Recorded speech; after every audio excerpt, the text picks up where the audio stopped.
senior pastor, Superintendent Warren Goodson, and to First Lady and Pastor J. Nicole Goodson.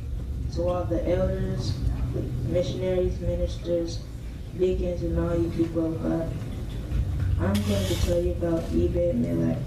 If you will please go with me in your Bible to Jeremiah chapter 38, verse 8 through 10. Will you have it? Say amen.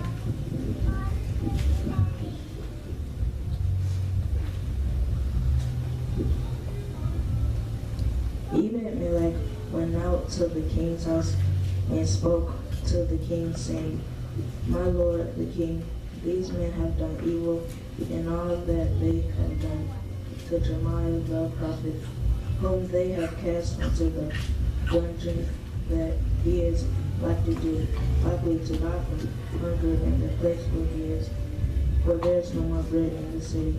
I'm going to tell you about Ebed-Melech. He saved Jeremiah and risked his life for the good. Ebed-Melech went to the Benjamin gate where King Zedekiah held court.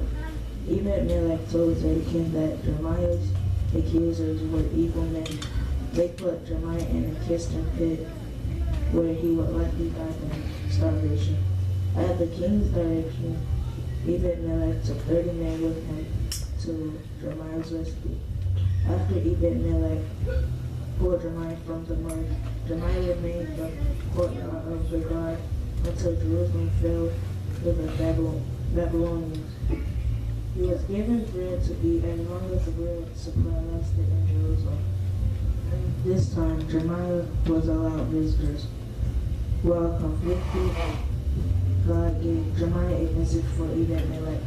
Although the disaster Ebed-Melech feared would fall on Jerusalem, Ebed-Melech would not fear, but Ebed-Melech trusted in God.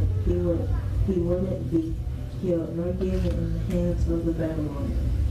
The thing that you can raise, even if it means sacrifice, it was good and it was right. Thank you.